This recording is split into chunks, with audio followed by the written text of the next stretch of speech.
Cynthia, thank you so much, and thanks to our panel and to all of you for your patience and candor and good thoughts and very effective thinking over the last 2 days. So Molly, when she first kicked us off yesterday morning, it seems like a week ago now, this has been such an intense conversation, or maybe it's just because I'm sleep deprived, but it was a great conversation. I think she outlined at least three sort of deliverables or action items that we'd like to accomplish by the time we came to this point today. And I promised her a call this afternoon, since she had to leave early. I promised her a call to see how we did and to see if we could check some of those boxes that she left with us. So the first thing we wanted to do, that Molly said we would do, because we were pretty sure of this one, was that we could figure out a common vocabulary that we could use to talk about trust in ways that we really hadn't really conceived of thinking about that, not using it as the monolithic term that we have been using it as in every single conversation we have about public engagement in science, public understanding of science, public support of science, all resolved around this thing called trust that we just always danced around and never said anything, really understood what we were talking about. So to be aware, I think in particular, of where we were conflating different ideas of trust by using that single term every time we talk about some various factor in trust. And I think to a large extent, we have done two things with respect to that. One is, yes, we figured out sort of what the various parameters around that conversation ought to be. And two, if we haven't already, I'd like to give us all permission to catch each other when we use the term trust in a lazy, imprecise way, to go back to people and say, now, what exactly do you mean by trust? What is it that you are talking about? What is it that you're measuring here? And I want to know more about sort of what part of trust you are talking about when we're having this conversation. What is it you don't trust? What is it that you mistrust? Do you distrust me, or do you distrust something? Those are all very key things that we need to think about in terms of that common vocabulary. And I think we've done a very good job of unpacking what those vocabulary pieces can be, if not actually understanding necessarily what they all refer to, as Kathleen was pointing out. So our challenge will be, in fact, to call ourselves out on that every time we find ourselves lapsing into that generic term of trust. In fact, I've decided I have a jar on my desk now that's called the public. So every time someone comes into my office and says, oh, the public thinks this, or we're aiming to get to the public, $1 goes in that jar, by God, and we go to lunch on that quite often, because people are very, very addicted to this term, the public, as though it's some monolithic thing. And I'm breaking people's habit of using the public or the general public, and I'm going to put a jar now that says trust. So every time I talk about just trust without specifying what I mean, I think $2 need to go in there, because we haven't had nearly enough lunches lately. So $2 on that one. Now, secondly, I think that Molly outlined that we would like to understand both the magnitude and the amplitude and the power of the various elements of trust in what we then unpacked as not just one concept, but really many, many in a complex and nuanced system of thought. And they ranged all the way from the absence of trust to mistrust to distrust, and how those things work together. Credibility, and I think Marcos had a good point there about the difference between, does this impinge on credibility? Does this impinge on actual distrust? When is lack of credibility because you said the same thing 3 different ways and you've waffled back and forth on chocolate? How does that affect your credibility? Does it increase distrust? Probably not. But does it create lack of trust? Possibly so. Does it appeal to the concern of integrity or dependability? It probably isn't an integrity issue, as Jim would say. But that's the kind of things that we would like to be able to unpack and understand a little better.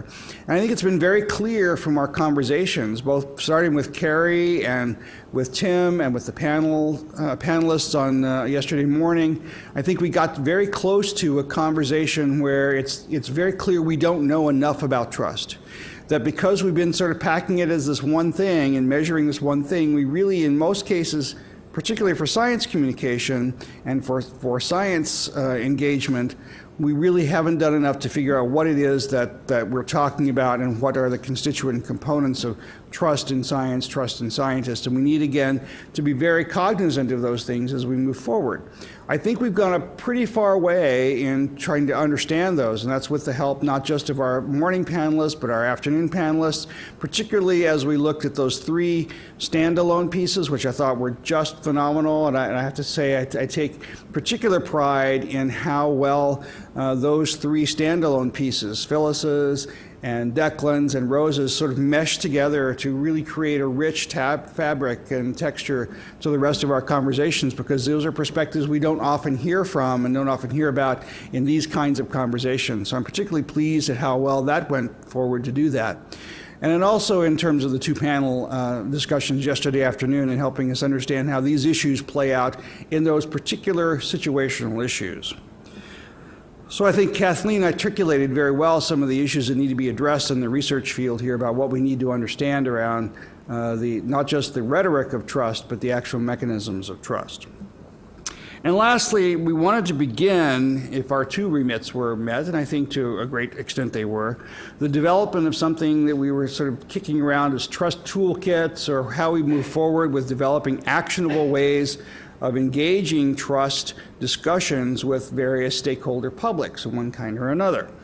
And whether we could be placed these into some sort of service by scientists, by research institutions, by representatives of the scientific enterprise writ large.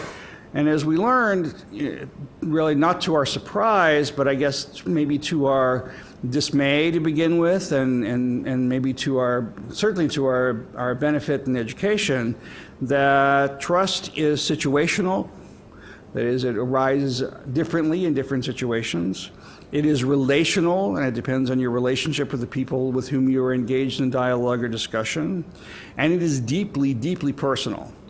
And all of these defy one-size-fits-all solutions or applications, which is one reason why I was so delighted that the 3 panels that we had put together, 3 breakout sessions we had put together, came to such interesting but very complementary conversations around these issues, because even though they are situational and relational and personal, that there was very good common sense and commonality around adopting some of the conversations that we'd had over the past 2 days, and as I said, kicking the tires for these particular situations in a situational sense.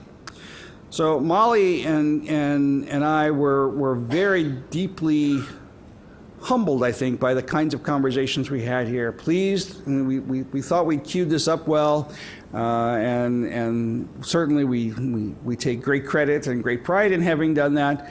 But really, the pride and the thought and the credit really goes to the audience and our speakers and our participants, because this has been really one of the most remarkable and rich conversations around a very difficult piece of the science communication and science engagement and public understanding, public conversation landscape that we've had. I would be remiss, though, if I didn't share some of that credit. Keegan and the staff at NAS certainly had been just very supportive of us, and both of the conversations here, of the logistics, and Kanoko especially has been very helpful with us, and I'd like to give them a round of applause for their work today and for the past few months. Our leadership at the Public Interfaces of the Life Sciences Roundtable, and we have one of our co-chairs here, Cynthia, has done a wonderful job for us today. Molly and Keegan and I were very aided very ably by a very strong planning committee, many of whose members are here today, who kept us on the straight and narrow, and forced us to look at this title over and over and over again, trying to figure out what it is exactly we were trying to get across here. And of course, my thanks to the speakers and the panelists and the participants and all the folks in the room, both here and online, the last 2 days, which have made the Twitter conversation and the web conversations very, very, very rich, in addition to the conversation we had here. So where do we go from here? I'm going to ask Keegan to come up in a second and tell us a little bit about where the process goes from here, and she'll officially close us out for the day and dismiss us with the benediction that I was promised to give. But I want to say once again on behalf of Molly and myself just how pleased we are that so many of you gave of your time to come and converse with us and create this dialogue that we expect and we hope will be going forward in various ways. And I know that there are other folks here, AAAS and others, who are very interested in sort of picking up these nascent ideas we've developed here and really put them into some even more actionable activities. And with that, thank you very much. And Keegan, if you'd like to send us out, that would be great.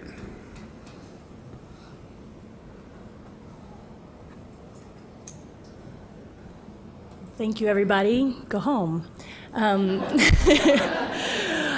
It's been a really productive and, for me, a mind-blowing past 2 days. I've learned tremendously, and now I get to go synthesize it. What comes next is we will have a workshop summary that is peer-reviewed of this 2-day period. It'll come out eventually.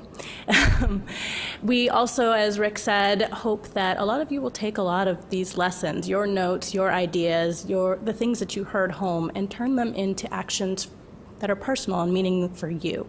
AAAS is certainly interested in this topic, so if you have ideas on being movers and shakers in this area, Tiffany Lowwater, right there, the Director of Public Engagement, is ready and willing to hear your ideas.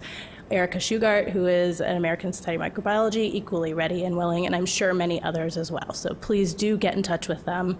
And thank you once again.